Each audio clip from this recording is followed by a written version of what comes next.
Seorang anak mantan anggota DPR divonis bebas atas kasus penganiayaan dan pembunuhan terhadap pacarnya. Atas putusan Majelis Hakim Pengadilan Tinggi Surabaya, banyak menuai kritikan dari beberapa pihak karena keputusan ini dinilai melanggar keadilan dan menimbulkan kekhawatiran. Padahal, jaksa penuntut umum di pengadilan sudah jelas-jelas memperlihatkan alat bukti berupa rekaman CCTV saat kejadian, surat visum et repertum yang menyebutkan bahwa luka di organ hati korban itu akibat dari benda tumpul, hingga ada bukti lindasan dari ban mobil kendaraan. Lantas apa alasan hakim memutuskan vonis bebas terhadap terdakwa Ronald Tan?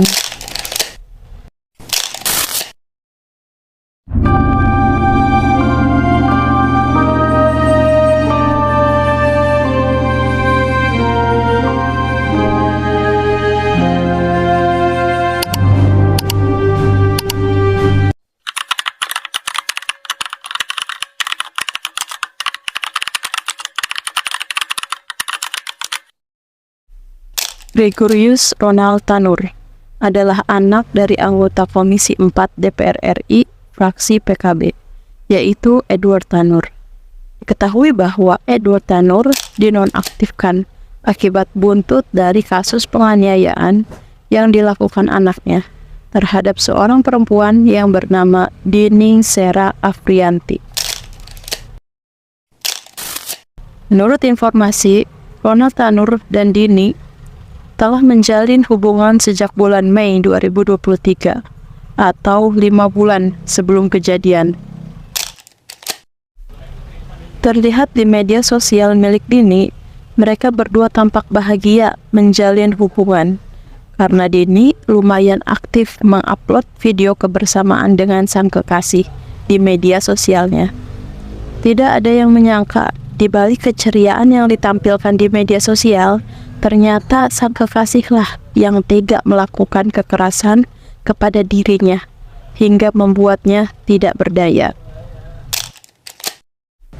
Kejadian ini bermula ketika mereka berdua diundang oleh salah satu teman dari Ronald untuk datang ke tempat hiburan karaoke Black Hole Key TV di Mall Landmark, Surabaya Barat, tepatnya pada tanggal 3 Oktober 2023.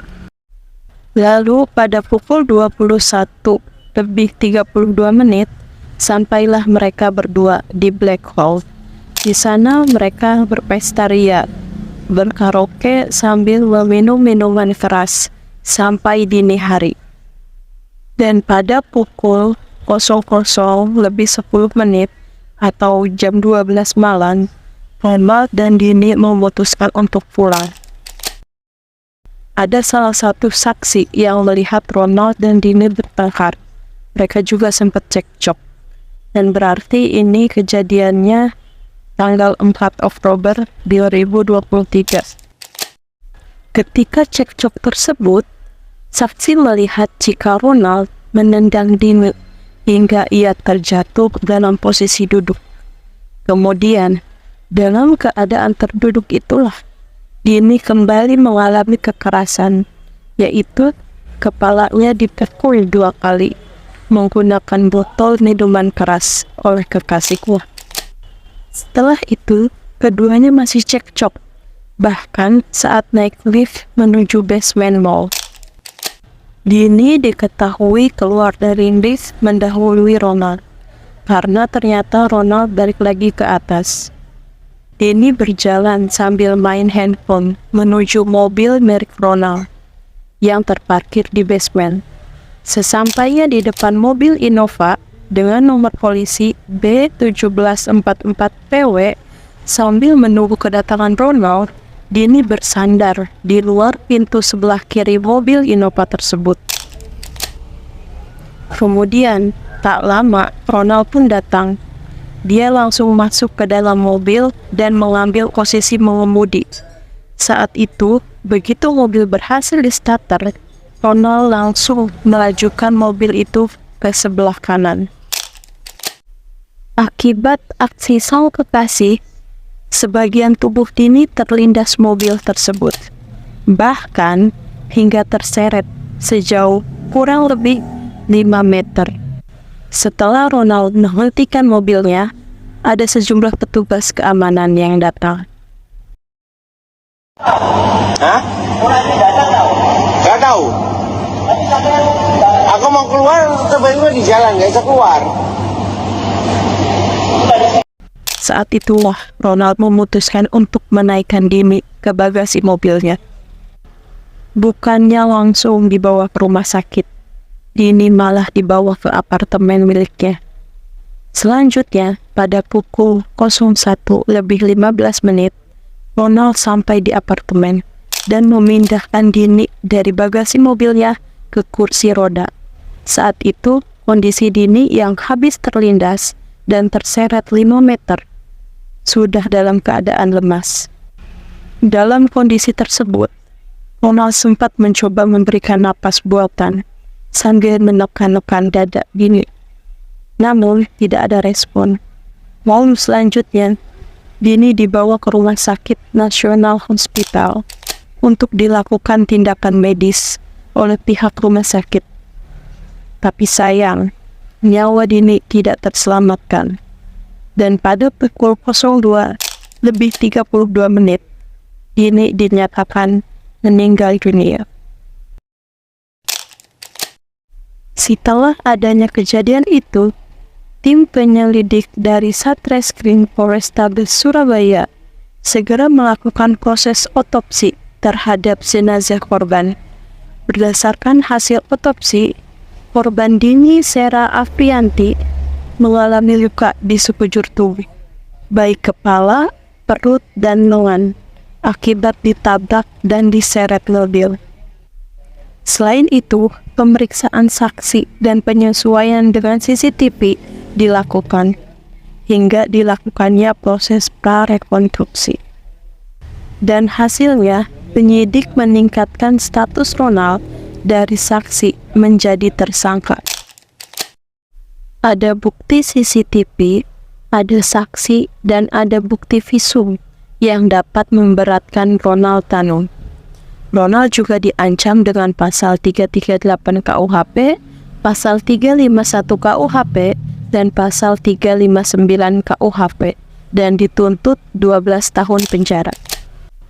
Namun, hal ini berbanding terbalik dari hasil vonis majelis hakim yang memberikan vonis bebas kepada Ronald Tanur. Ada dua alasan majelis hakim memberikan vonis bebas kepada Ronald Tanur, yaitu yang pertama, Ronald tidak terbukti membunuh Dini, dan yang kedua, Dini disebut meninggal dunia akibat alkohol. Ketua Majelis Hakim Pengadilan Tinggi Surabaya, Erin Tuah Damanik, meyakini bahwa Dini meninggal bukan karena penganiayaan atau terlindas kendaraan, melainkan karena adanya kerusakan lambung akibat terlalu banyak minum alkohol saat karaoke di Black Hole. Hal ini tentunya sangat mengejutkan banyak pihak. Hakim Damanik menyimpulkan bahwa penyebab kematian Dini karena adanya luka robek pada organ hati akibat penyakit lain, yakni akibat mengkonsumsi alkohol. Menurutnya ini dikuatkan dengan bukti hasil visum et repertum jenazah Dini dari RSUD Dr. Sutomo Surabaya. Selain itu, Hakim Damanik juga membacakan pertimbangan lain dalam momen sidang putusan perkara tersebut, di mana tidak ada saksi yang melihat secara langsung bahwa Ronald Tanur berniat menganiaya atau membunuh Dini Sera Afrianti. Atas putusan tersebut, pengacara dari keluarga Dini Sera Afrianti, yaitu Dimas Y. Mahura, dan politikus PDIP Rieke Diah Pitaloka, mendampingi keluarga Dini Sera Afrianti untuk melaporkan Hakim Pengadilan Negeri Surabaya ke Komisi Yudisial dan ke Badan Pengawas Mahkamah Agung atas vonis bebas yang dijatuhkan kepada terdakwa kasus dugaan pembunuhan Gregorius Ronald Tanu. Nah, menurut kalian gimana nih guys? Atas bukti-bukti yang sudah ada sama vonis yang diberikan majelis hakim, apakah sudah sesuai? Mohon komen di kolom komentar ya.